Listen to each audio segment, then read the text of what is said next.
Recording has started so that for those who are not able to attend, they can join in and watch this at a later date and time.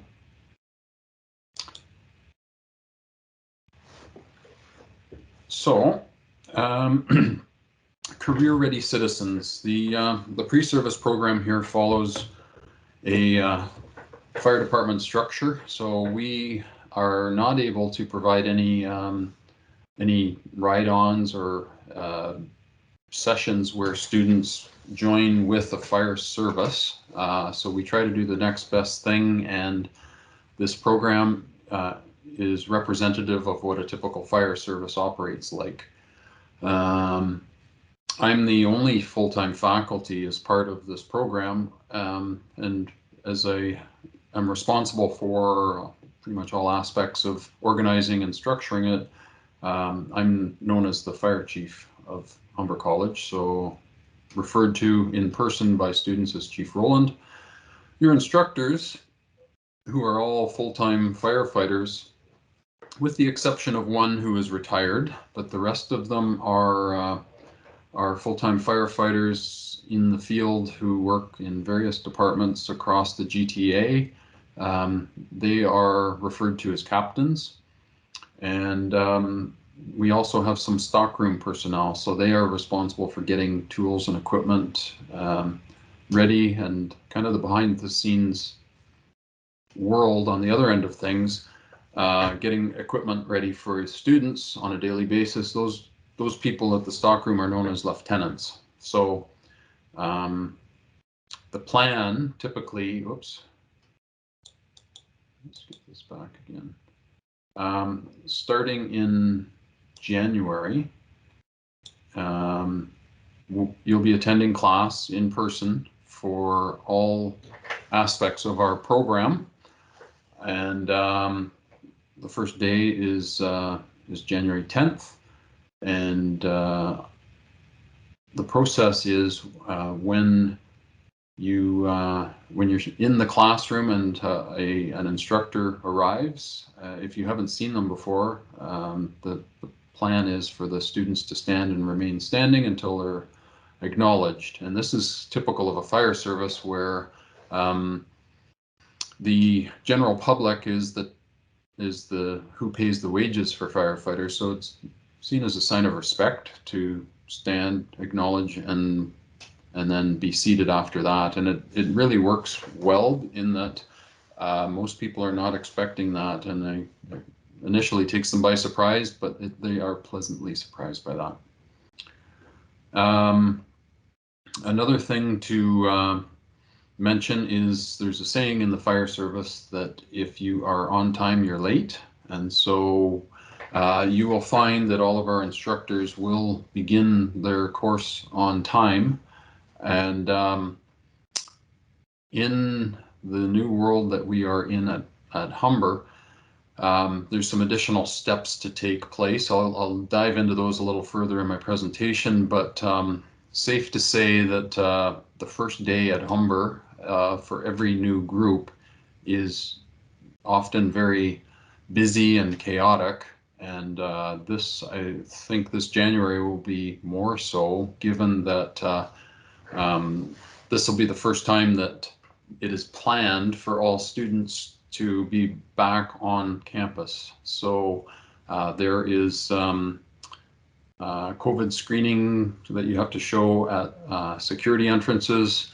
There's the parking challenges. So all told, before you even get to class, there's going to be some additional time that it takes to get there. So build in a considerable amount of time during the first week to get to the classes. And by considerable, I would suggest up to an hour, which may sound crazy that you are actually on the campus and need to plan for an hour prior to your class. But we don't have any idea what these lineups are going to look like for 20,000 students to try to get into the school. So better to be early and safe than to be stuck in those lineups and late for your class.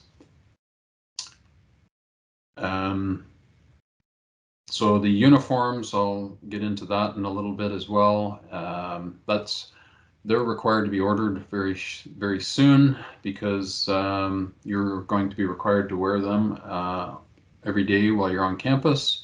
And if you order them by the end of November, then the uniform provider has said that they will be able to get you those uniforms in time for the first day of class.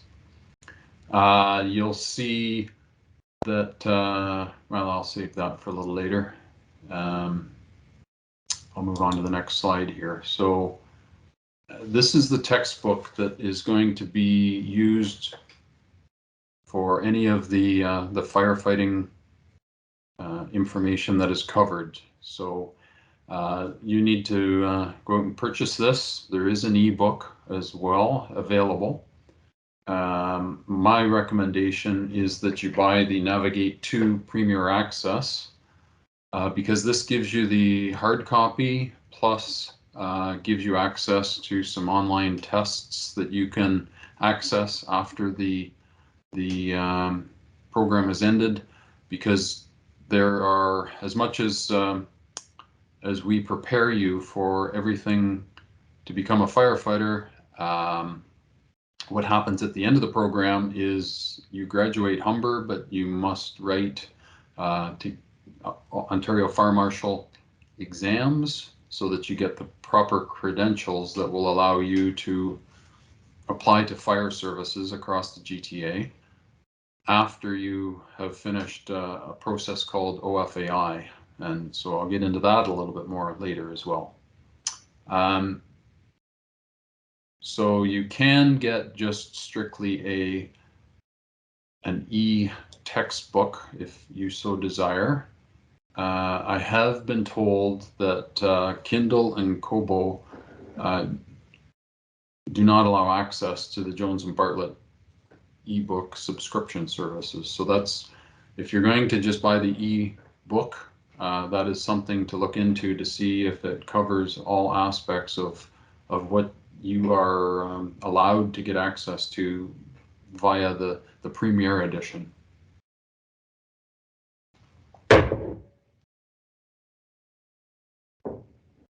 And the textbook is required right away. So when you arrive on your first day, there'll be a very simple, straightforward pretest that we use those to see if, or to try to encourage students to read the material, look at the chapter before the lecture actually occurs. And so Humber uses a format called Blackboard, and you will have access to Blackboard after you register. Humber starts to work on that process, but just know that Blackboard won't be available to you until 3 days prior to the course. So you can read the chapter, but the pre-test and the post-test will be done online. But in this situation here, you will only be able to get access to the platform 3 days before the start of the semester.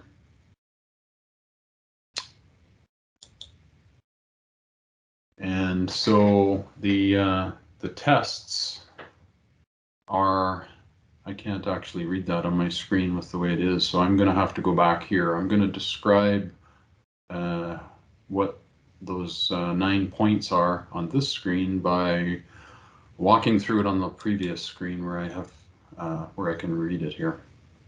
So I mentioned about the pretest will be available to students for each chapter. You'll have to write a pretest, and it is available online up until the class begins. You can write each pretest up to 3 times. It's an open book format. You are encouraged to try to get 100% on these pre and post tests. The post tests also are available for 5 days after the lecture has occurred. Pre-tests are worth about 1% each. Post-tests are worth about 1.7%. So the concept is that there's not a lot of weight to these. I just want you to learn the material. Where it comes important for you to know that material is because the midterm and the final will be done in person. There's no opportunity for rewrites. So you have one opportunity to write the midterm and the final, and these are worth 15% for the midterm and 40% for the final. So we really want to stress you learning the material and understanding it with these pre and post tests, and then demonstrating that you've learned it on the midterm and the final. And you'll have course outlines available to you on the Blackboard platform, which will tell you more information about these pre and post tests. So that, as I say, is just a more information on the pre and post tests. And there's some information about the midterm and the finals. At the bottom of this, you'll see it says practical skills assessment. And firefighting is very hands-on job.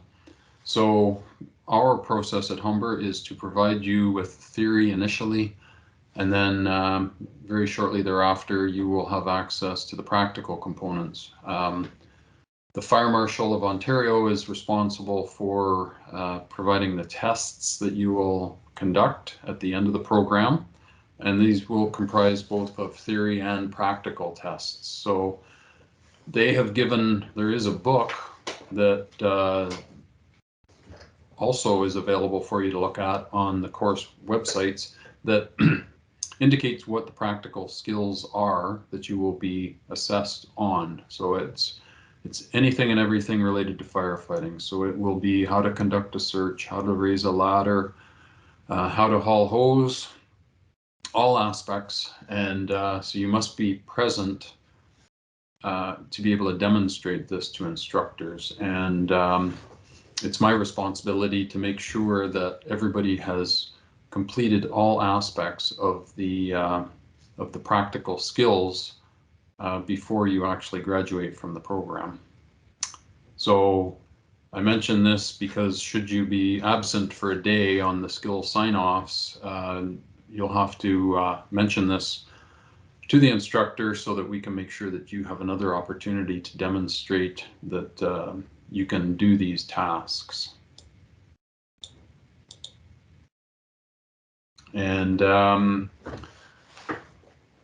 before the theory classes, you're going to have to do a 5 to 10 minute group presentation, and we will put you into platoons also. That's another thing I failed to mention about the career aspect of our program. In the fire world, they're broken into platoons, and so we do the same with our students. And so you'll be in one of 4 platoons that you will work with primarily throughout the course of your time at Humber.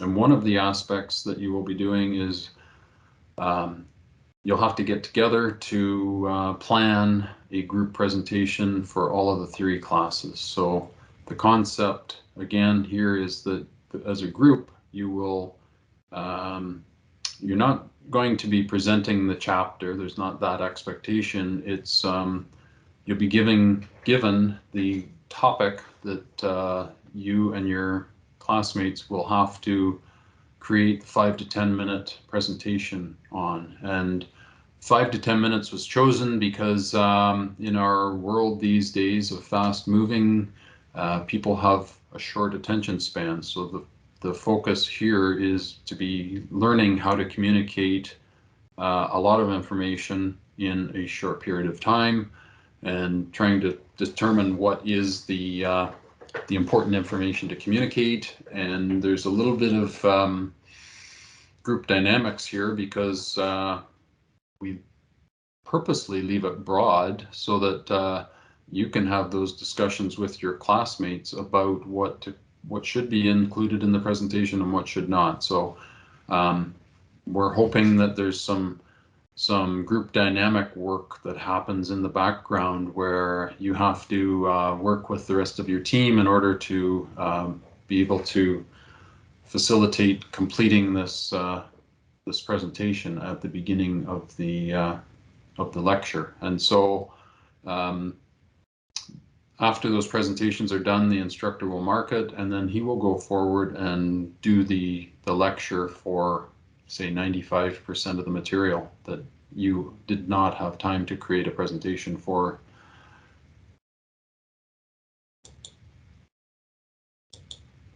And within the course outline, once you get access to Blackboard, it will describe the components of what constitutes the grade and how the grade is done for these presentations. This particular screen, I've got a screenshot of the schedule that we will be sending to you.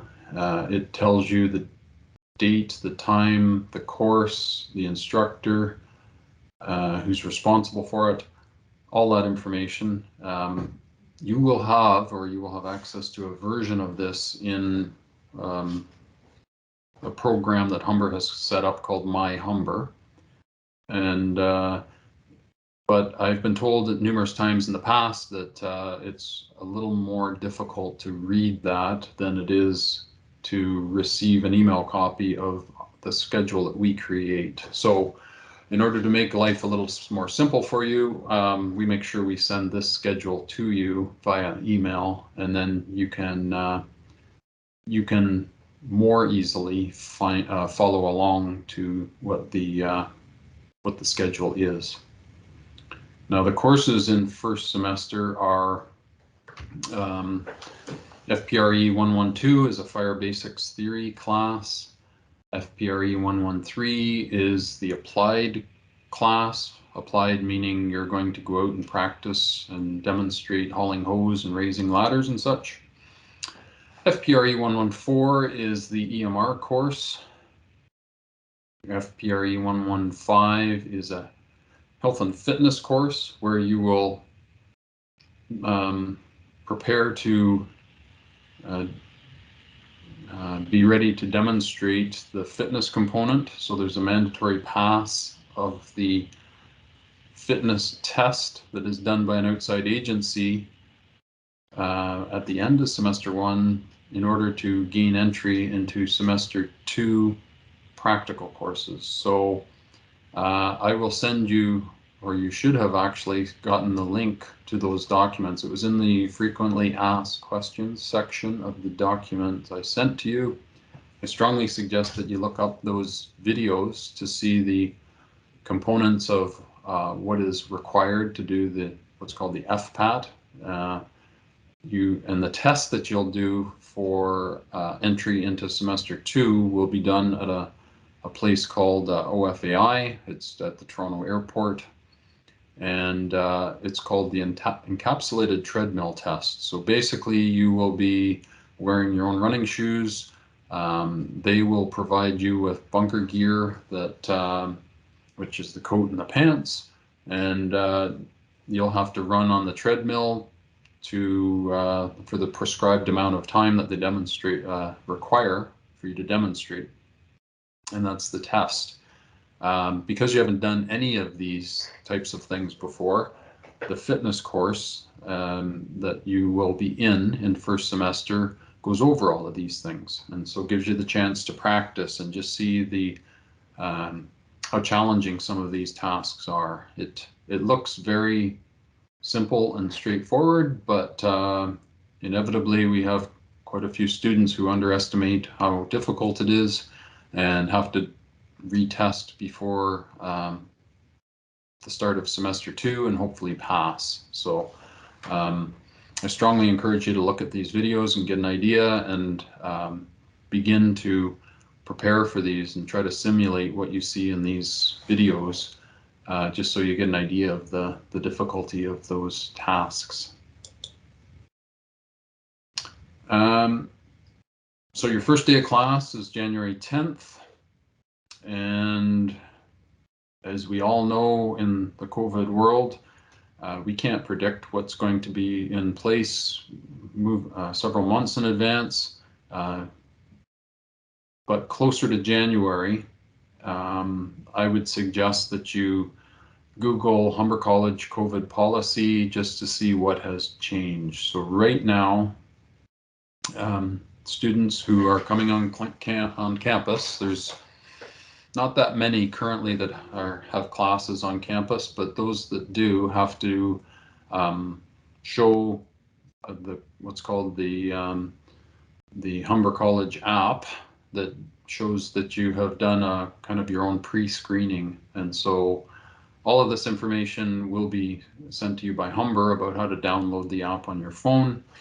And but you'll have to show that at these entry points coming into Humber, and as well as your proof of vaccination. So as I mentioned before, I have not been told what the plan is when 25,000 students are trying to get into the school around the same time.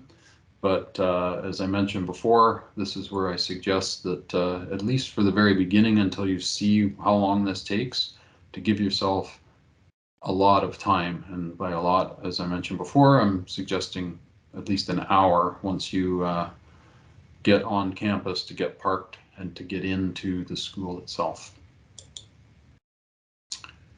And so I've talked about the fitness components, and you have the links for those in your orientation session package that I sent to you.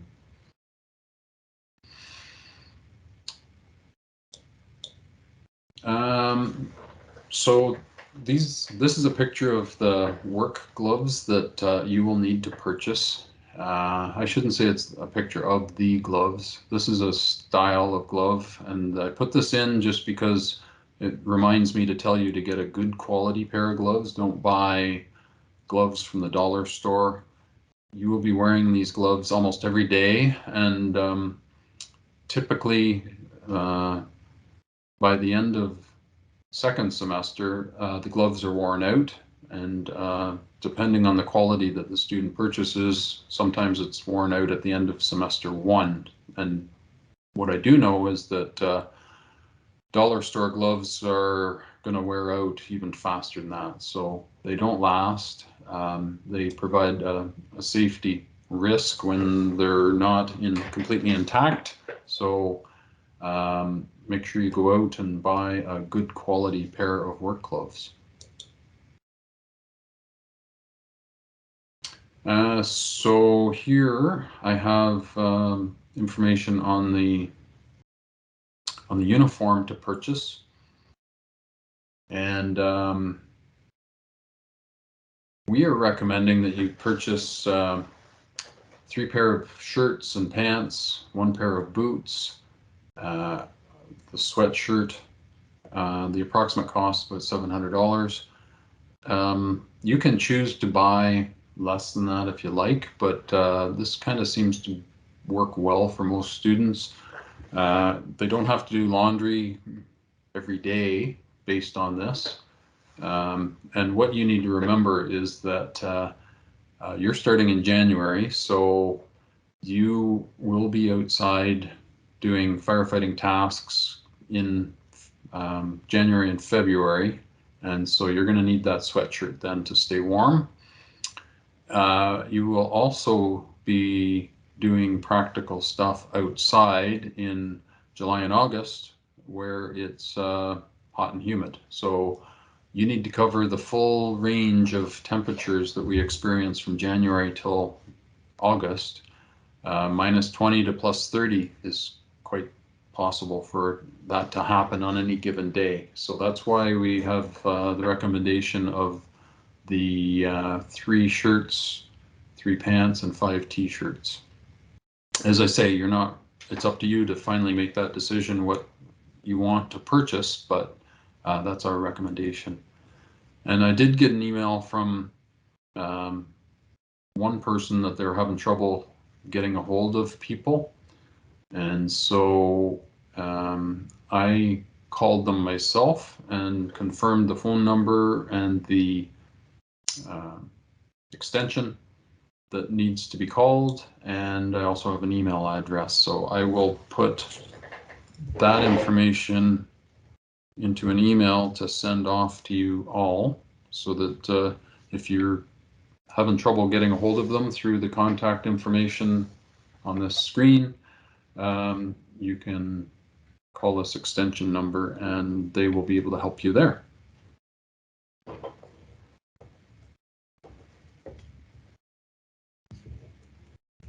Just writing myself a note to remember to send you that information.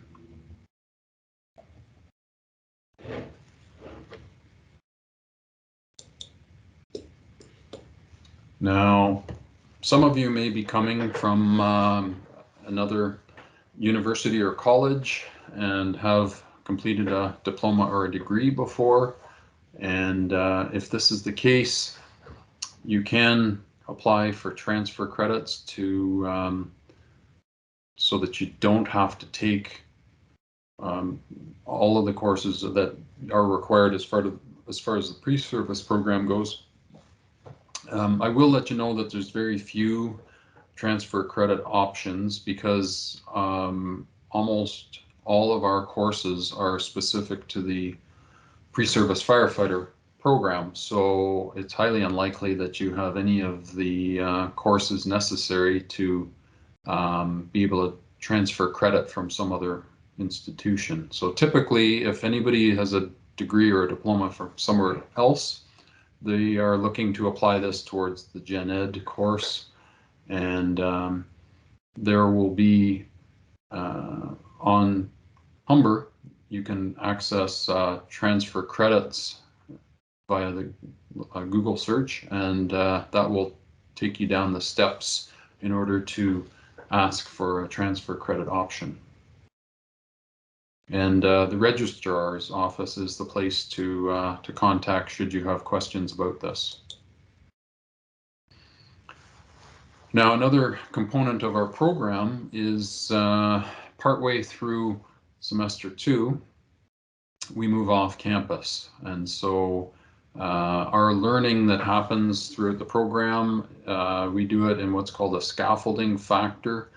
And to give you an idea what that means, we know that 99% of you have never worn breathing apparatus before. So we go through the basics to understand how it works and wearing breathing apparatus properly. That's early on in the program where you learn that type of thing. And then at the end of the program, we have 5 days built in where you will be going into a burn tower. So we light fires into these buildings. I, as the incident commander, will dispatch the trucks to attend to whatever fire I happen to have created for that particular day. You as students will ride the fire truck on the training grounds site, and you'll have a captain with you to oversee your activities, but on those last days, you're going in and fighting the fire and extinguishing it. So when I say scaffolding, we're taking you from having never used something, and my example was breathing apparatus, but it applies to everything firefighting for you. And we teach you a little bit more and build on it and teach you a little bit more as the program goes, so that when these 5 burn days come at the end, we provide you some guidance during day 1 and day 2, just because that's new also. But by day 3, 4, and 5, the students have gained the comfort of knowing what is expected, and they pretty much operate self-sufficient and extinguish the fires on their own. We have that instructor with the students for the safety factor, because it is a toxic environment, and so we want to make sure that our students are safe. We do provide a very short or a small student to instructor ratio also for the safety of the students. So going into the burn tower, one instructor will go in with a maximum of 4 students, and he can keep track of those students by using what's called a thermal imaging camera, which senses temperature differential and can basically see where everybody is through the smoke. So that's the components of the burn tower days, is more scaffolding of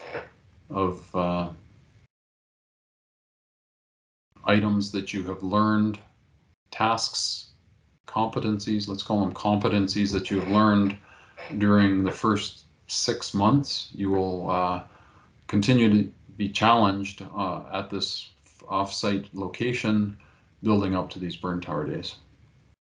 And it's the highlight of the program. The students, when you ask them at the end of the program, what did you like best about the program, I would say 90% of the time it's they talk about the burn tower days. And it is really quite impressive to see the proficiency that everybody gains from having no knowledge of firefighting or a limited knowledge of firefighting, right up to the last day they're rescuing victims down ladders and conducting searches. So it's really something quite impressive to watch. And one of the pieces that we build into this is when students come out of the burn tower, they go into a rehab location, and this is where we monitor pulse and blood pressure and make sure that everybody is hydrating properly. And it's sort of it's a rest location before we start up again. And so this rehab sector is operated by the students themselves, conducting pulse checks and blood pressure, but based on what they've learned in the EMR course in first semester. So very soon into the program, when you begin in January, you'll be taking the EMR course, and you'll be getting your knowledge and understanding of everything related to EMR. And then at the very end of the program is the opportunity for you to practice those skills again in the rehab sector. So and that's for students who have passed the Red Cross portion of that. So it's the incentive to work hard during the EMR course to know that you can practice these skills again at the end during the burn tower days. So I've talked about breathing apparatus, and so this respiratory fit sign-off sheet is has been sent to you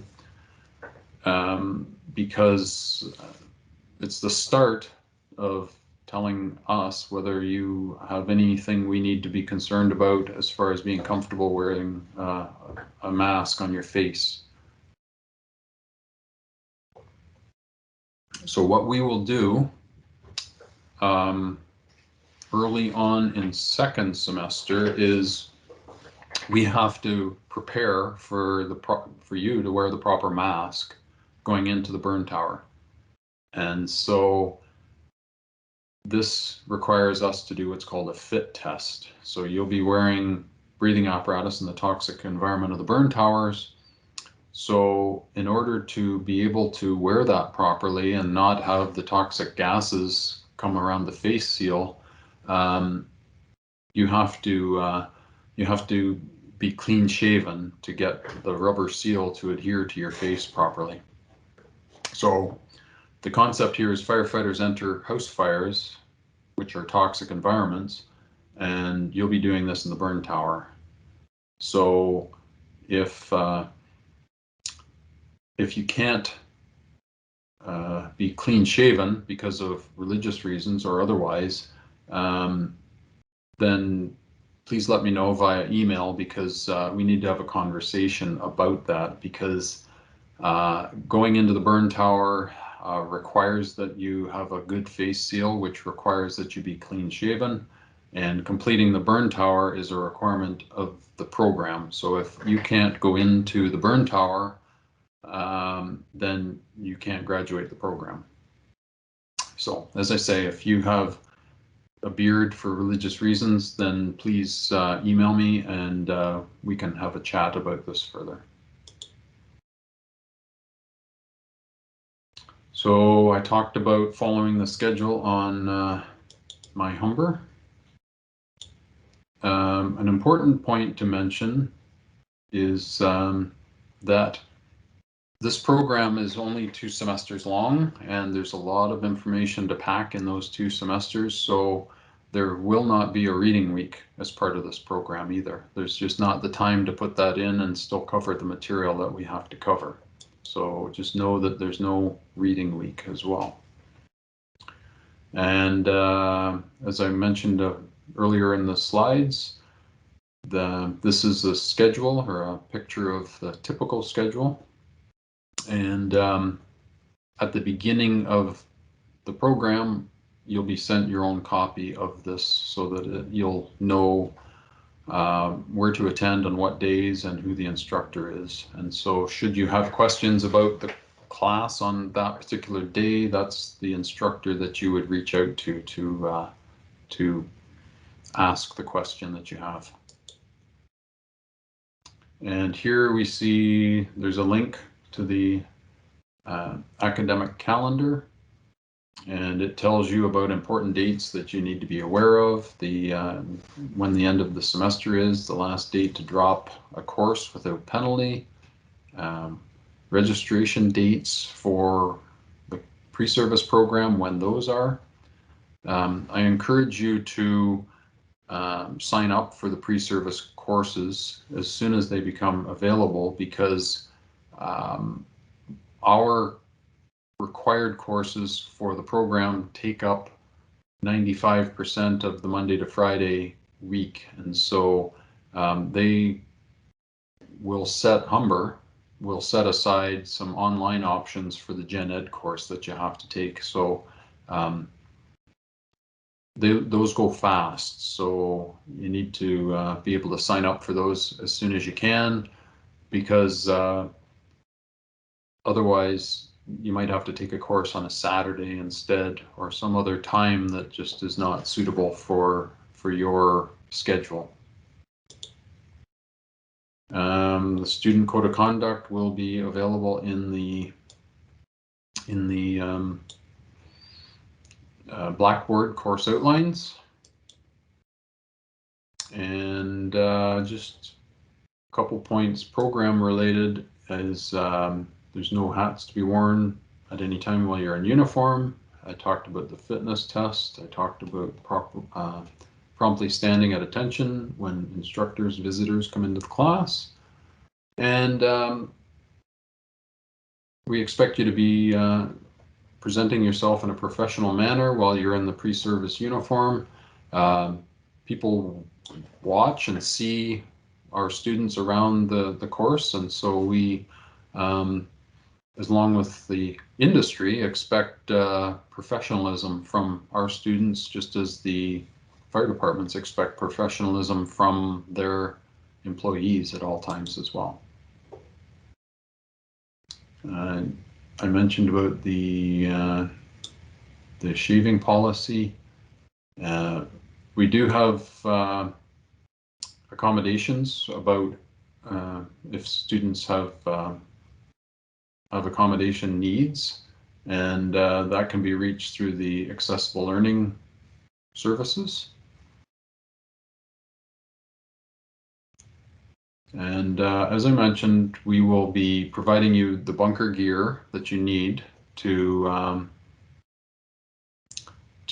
perform in the practical courses. So that what you will be provided by Humber is boots, bunker pants, bunker coat, helmet, balaclava, and you will be required to provide gloves initially. When it comes time for the burn tower, the gloves that you have are not suitable, so we have firefighting gloves that we will provide to you only for the burn tower days. Your work gloves will be sufficient for all the rest of the time while you're in the program. And an important point to note is that the passing grade for any of the courses that have the prefix FPRE is 70%. And This 70% pass rate is to set you up for success with the fire marshal testing. So most of the rest of the college courses, it's a 50% passing grade, but the fire marshal tests are 70% pass. So it's not realistic that if we lowered our passing grade to 50 and you were just getting 50%, it is not realistic to expect that you could suddenly get 70% the week after when you write the fire marshal exams. So we have the passing grade of 70% for our courses. Another point that I want to remind you of or mention to you is that with all of the bunker gear that we supply you, we also will supply you a locker for which you can keep that equipment in. So you don't have to take your equipment back home, different places. You will need a lock so that you can lock your locker. And then all that gear just is kept at Humber. Firefighters need a DZ license. We don't provide that as part of our course. There's just not time built into the 2 semesters, but Humber Transportation Training has that as an option. So it provides you the DZ license that you need eventually to become a firefighter. So this is not part of the program. It is an extra cost that you will have to incur. You don't have to take it at Humber. There's lots of other companies out there that offer DZ training courses, but I put this slide in here just to let you know that Humber also has that as an opportunity for you.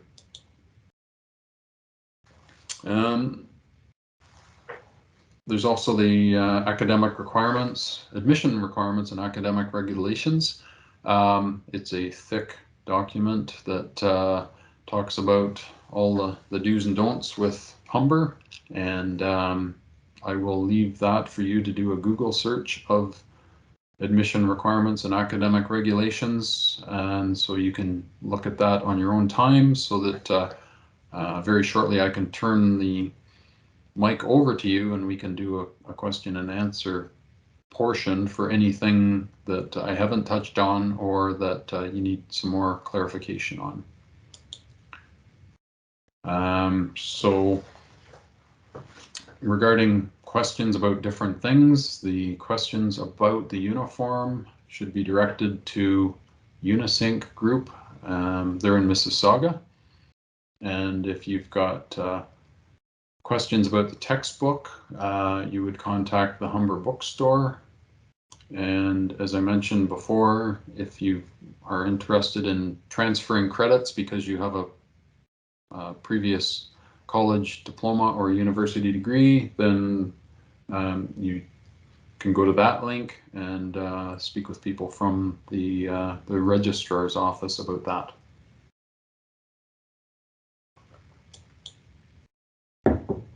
So that's the end of my formal presentation. I'm going to stop sharing my screen, and this is your opportunity to ask some questions of me. So I hope you found this beneficial to sit through this orientation session, and I will now turn it over to you guys, and I would suggest that don't be shy about what to ask, because it's been my experience that if a student is thinking a question, you're not the only one, and others will gain important information or insight into whatever that question is and the answer that follows. So please feel free to put up your hand and ask questions. So I see a couple here. Let me go to this screen here. I'm going to start with Eric. Eric, go ahead and ask your question. Hello. I was just wondering if the course ran from the winter semester to the summer, or if it took a break in the summer and then it turned into the fall semester. Excellent, great question. Thanks for asking that. It is, it will operate from January until May, and then there's about a week off, and then I guess I should say April, and then there's a week off at the end of April, start of May, and then you're back into it from May till August. And so the 2 semesters need to be done consecutively. So thank you very much, Eric, for asking that question. Does that answer your question sufficiently, Eric? Yes, thank you. Yep, you're welcome. I'll go to Mike next. Go ahead, Mike. Hi, I just have a question. So for our face seal, are we allowed mustaches or no? Yeah, mustache is fine. So basically the face piece of the SCBA covers kind of the outside perimeter of the face like this. A mustache is acceptable. Yeah, Perfect. it's when you get into the facial hair down and around the chin area that compromises the seal. Perfect, thank you. Yep, you're welcome. And we've got Johan. Did I pronounce that correctly? That's right. Yeah, so my question is that when you were going through the EMR course, it said that something about the Red Cross certificate. So I couldn't read it pretty well. So could you talk about it a little bit, please? About the requirements for the Red Cross piece? Yeah, because I did my first aid course, but with a different company, not with the Red Cross. So I was just wondering if I need to do it with them. Yeah, so the important thing to cover there is that you need standard first aid as part of that. You need CPRC as the other component of it. And so those components amount to about a 16 or an 18-hour course. So if you did a 4-hour course, that's not going to be enough time to cover all of that material. It's 16 to 18 hours in order to cover the material necessary. So the information was in the package that I sent. So I just copied and pasted what's on the website into that. And so if you've got any questions pertaining to whether you've got the right credentials, then I suggest that you send that through to me, and then what I will do is I will forward that on to our EMR lead instructors, and then they can verify that what you have taken is the appropriate course, because there isn't the time to find out on day 1 of EMR that you've got the wrong course. It's kind of like you wouldn't take advanced calculus if you didn't take the initial calculus course. You wouldn't be set up for success. So that's the reason why we have that format in place. Okay, but it doesn't have to be with the Red Cross, right? It can be with any. No, it doesn't have to be Red Cross. It could be St. John's would be another provider. Any company that is authorized for WSIB as an approved provider would be sufficient. A good company to take it with. Okay, thank you. I have one last question, if that's okay with you. Absolutely. Just a simple one. Where's the campus located? 205 Humber College Boulevard. So we operate out of the North Campus. Humber does have 2 campuses. So there's one down by the lakeshore. It's not that one. It's the one up by Finch and Highway 27. Oh, okay, thank you very much. Yeah, and just one other point, just to reiterate, when we go off campus to the training facility, the fire department training facility, we don't provide transportation for you, so you'll have to make those arrangements. And some students may not have vehicles, but by the time you move off campus to this, you have spent about a semester and a half with students, and so you've forged those friendships and relationships. And as of yet, I haven't seen that students haven't been able to work out some sort of ride sharing accommodation to get to the training grounds, wherever that might be. Right now we're at Richmond Hill, so on the east end of Toronto. We have been at Brampton before, and we have been at Mississauga. I anticipate that for your group, we will be going back to Richmond Hill.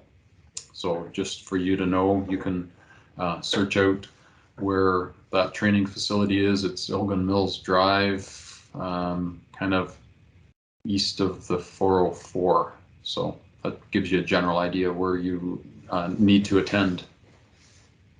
Okay, thank you very much. I appreciate it. Yeah, That'll be all for me. yeah, you're welcome. I'm going to go to Christopher next. Go ahead, Christopher.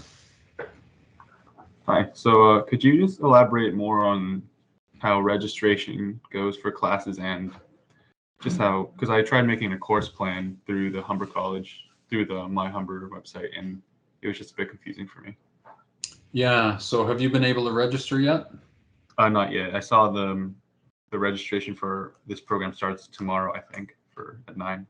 Yes, yeah. So I'm not an expert on the registration aspect of things. I get sent the information that registration for this program starts tomorrow at 9 o'clock. What I do know is that there's probably,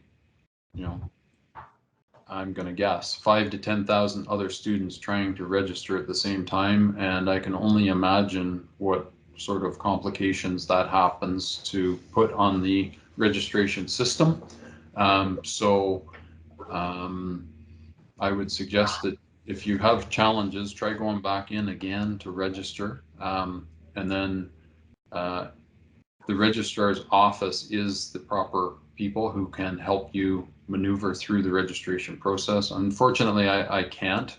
I'm the kind of the boots on the ground. I know about the program, but I don't have the authorization to go into the registration aspect of things.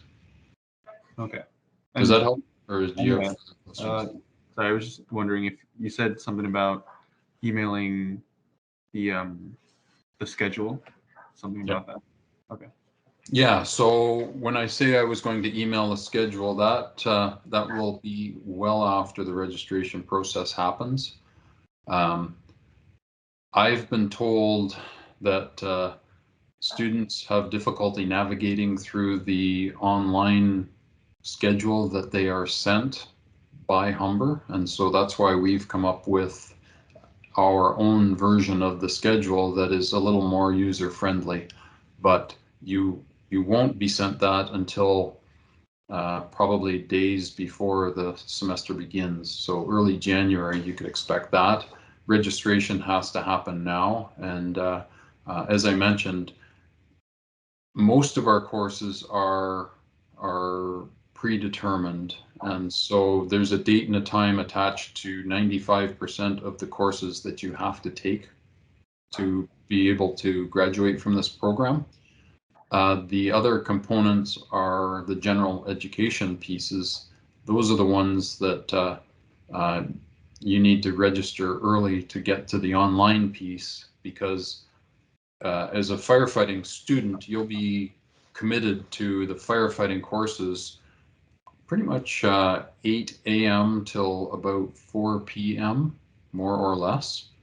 5 days a week. So those gen ed courses that still have to be taken as a student in order to graduate, you have to find a spot in the your calendar in which you can take it. And typically what works best for students is just to take an online course, and then you can do that on your own time whenever you want. And that seems to fit the system best. But as I say, those are popular. And so those are set aside for our students for a short period of time, but then after, and I don't even know how long they wait before they open it up to anybody, because a lot of people want to take these courses. So that's my message, is once you can register, to go on and register for those gen ed courses as fast as you can. Yeah, thank you. Yep, you're welcome. And next I've got Alyssa. Go ahead, Alyssa. Hello. I was just wondering about when we have to wear the bunker gear. Eventually, is the bunker gear tailored a little bit more to us, or is it just you give us gear and we make it work? No, we have a wide variety of sizes, so we can accommodate all students. And so we have had students ranging in size from about 6'6", 250 pounds, down to students who might be 4'10" and 100 pounds. I'm gonna guess. So we've got everything in between. So we have gear that will fit. And so how that works is fairly early in the program, maybe a week or two into the program, we will have the students go down to our stockroom area on a scheduled basis, and you'll try on the bunker gear, the coat, the pants, the boots, and then we'll give you a helmet and a balaclava, and then those are yours for the semester to take care of. You're responsible for those, so that's why we give you the locker as well and encourage you to take a lock.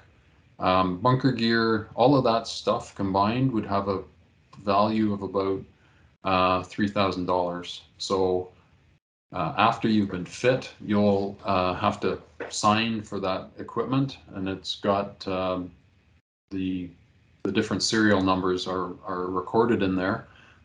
So at the end of the term or the program, you're required to hand that back in. So if you don't have all your pieces, then you'll have to pay for whatever components are missing. And in the meantime, if something happened to your pants and you don't have bunker pants, then you'll have to be fitted with new pants, given additional pants so that you can continue with the program. But the cost of incurring those lost pieces is going to fall to you. So very important to take good care of your gear and keep it locked up in the locker that we will provide you. Does that answer your question, Alyssa? I just had a second question, if I could ask. Sure. It does apply to about registration as well. If you can answer it, great. If not, I'll email Humber. Mm-hmm. But are we registering for both semesters or just semester one? Oh, that's a good question. Right now, you'll just register for semester one. There'll be the opportunity to register for semester two, kind of 3/4 of the way through semester one. And so I strongly encourage you just to register for semester one courses. There is that fitness requirement that comes into play, and you might as well just register for semester one. It's interesting with, I mean, I'm only looking at initials on the screen here, but it has surprised me with how many people who talk about having been an elite athlete, having been a AAA hockey player, baseball player, figure skater, whatever, you name the sport, and the people think, oh, well, the fitness test shouldn't be anything too difficult, and if they don't prepare, it is difficult. It is a very challenging thing, and so we prepare you, but you also have to do the hard work yourself. So, and I'm not mentioning that specifically to you, Alyssa. It's kind of just in general terms. It got me thinking about these other things that I'm used to talking about. So, sign up for semester one's classes only, and then you can sign up for semester two partway through. Perfect. Thank you so much. Yep, you're welcome. Christopher, you have another question? Go ahead. Yeah, I have a couple questions. What was the pre and post test? So for the theory courses, we want you to come to class prepared, and so the way to do that is to encourage people to look at the chapter before they come to the class, to learn some of the material ahead of time. And so the pre-test is done, it's made available. These pre and post tests are online, and you have a week before the lecture to do the pre-test. You have a week after to do the post-test. You have 3 opportunities to write each of those in order to try to get the highest mark you can. And so if with the textbook in front of you, if you want, you can flip through and find the answers. I want you to learn the material, because when it comes to the midterm and the final, you don't have the opportunity for an open book test. You don't have the opportunity to do multiple retests. The midterm and the final are geared to be more like what the fire marshal testing is at the end. So that's the reason for the pre and the post test, is to get you to learn the materials. And the questions vary. So there's a huge bank of questions in there. So just because you got a certain 10 questions for the pre-test, you could get an entirely 10 different questions for the next time you wrote that pre-test. So it really encourages you to learn the material in the chapter. Does that answer your question? Yeah, thank you. And I just have 2 more, if that's all right. Yeah, absolutely. What was the Blackboard thing you were talking about earlier? So Blackboard is the learning platform that Humber uses. So when you sign up for your courses, when you register for your courses, that triggers somebody in the background at Humber to register you for the Blackboard courses for that. And so it houses the course outlines, it houses the pre and the post tests, that the online courses tests that you'll write. It basically is the online platform that will kind of guide you through the learning process. Okay. Does that make sense? Yep. And finally, what was the DZ, something about a transportation thing? Yeah, so the DZ license, that screen I put up was indicating that Humber does offer a DZ course that you could take after the program at an additional cost. And there's other agencies out there that also will offer a DZ license.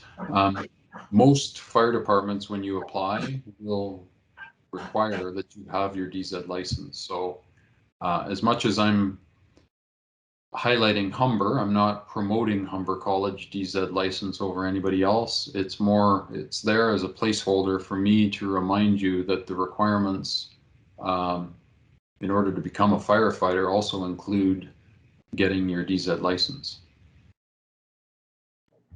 Okay, thank you very much. Yep, you're welcome. And so just one other thing that came to mind while I was referring to that is that some of the other requirements of the fire departments are that you not have a criminal record, and that you be able to pass a vision test. At Humber, we don't require that you meet those same conditions. We're an educational institution, so I want you to know that fire departments do have vision requirements, and so should you have questions about your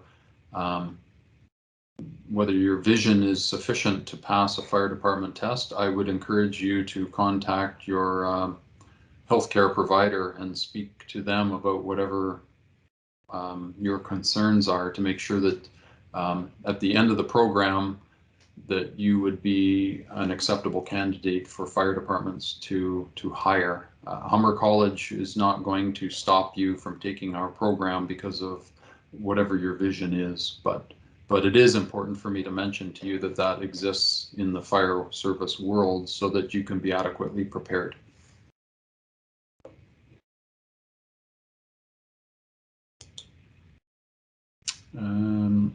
I'll go over to Eric. Eric, go ahead. Hi, I was just wondering if people are comfortable with this. I was wondering if we could get an Instagram group chat going on. So if people are comfortable, if they could drop their Instagram handles in the chat, that would be amazing. Yeah, if people would like to do that, by all means, you're welcome to do that. Those types of things get set up by people in the program all the time, and they do find it beneficial. So there may be some people that are interested and willing to do that right now. And if so, great. And if you'd rather not do it right now, then that's okay too. So that is outside of Humber. So I will let you people do that. I see lots of people jumping in now, so that's great. But if you don't feel that you're ready to do that now, then there also will be opportunities at the beginning of the course too. So, but it is a benefit to kind of chat amongst yourselves. The other thing that I didn't mention in the presentation, it's another component of how we follow what fire departments do is we also choose platoon leaders. So as I mentioned, when the program begins in January, very soon after, we will be choosing platoon leaders, and it's based on kind of who's demonstrating leadership qualities. It's a piece that is good for you to put on your resume as you're applying for jobs. And not everybody wants to be a platoon leader, but it is chosen by faculty through observation of students over the first week or two. And those platoon leaders would do something similar to what you just did there, Eric, and coming up with suggestions and, hey, why don't we do this? Why don't we try that? Platoon leaders are also we'll get into the full aspect of what platoon leaders do when you get into the program, but for now, just know that we're trying to encourage leadership opportunities for students. Another one is also there'll be a class president that will get elected to kind of work on volunteering pieces for you people to engage in. So one of the other things that the fire departments look for is they will ask in interviews about what your volunteer experience has been over the course of your life. And so we try to encourage, as part of the program, to get involved in volunteering components if you're not already involved in that type of thing. And so the class president in the past, I've worked with the class president to set up, CN Tower runs or the Basel Ride for Heart or blood donation stuff. And so it's up to the class president to try to canvas his or her group and come up with some ideas and work with the program coordinator to pull those together. So we do encourage volunteering aspects of things too, because fire departments are looking for that. So I like these questions because it reminds me of other things about the program that I don't have scripted in the formal presentation, but are good things for you people to know. I'm going to go to Daniel for a question now. Hi, sir. I don't know Hi. if my mic it's bad, but I just wanted to add on to the previous EMR. What if you were to have the EMR certification to act? Sorry, Daniel, you're breaking up a lot. I heard something about EMR, but I couldn't pick it up. I'll try and do it again. Sorry about my mic. So with the EMR certification, say you have it before first semester, is that okay, or what can I do with that? So you already have your EMR No, level? Just saying because I was planning on taking EMR soon, but Yeah. seeing that we are being taught it at first semester, what would you say? My recommendation would be to get the base level qualifications required. So the standard first aid and CPRC, and then pick up your EMR level through the program. And so there's a couple reasons for that. First of all, our instructors are all firefighters. And so you would be hard pressed to find an EMR I'm not saying they don't exist, but you might be hard pressed to find an EMR program that has boots on the ground firefighters teaching you EMR. And secondly, with the block registration process, you're paying for the course whether you take it or not. And so you would be paying for an EMR course on your own outside of the program, and then you're also paying for it whether you take it or not within the program. And so I think there's a lot of value to taking it within the program, and just being prepared and having those initial qualifications only for the prerequisite aspect of things. Thank you very much for answering my question. Yep, you're welcome. Is there any other questions that people have?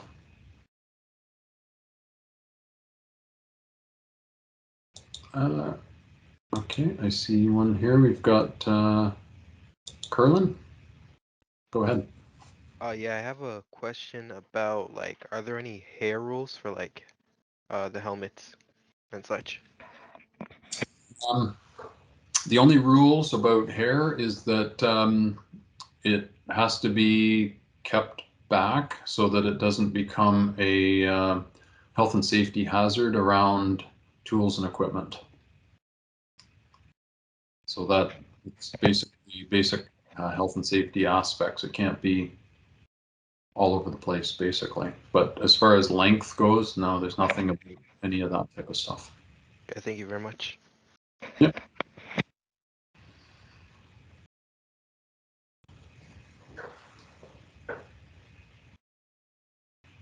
Okay.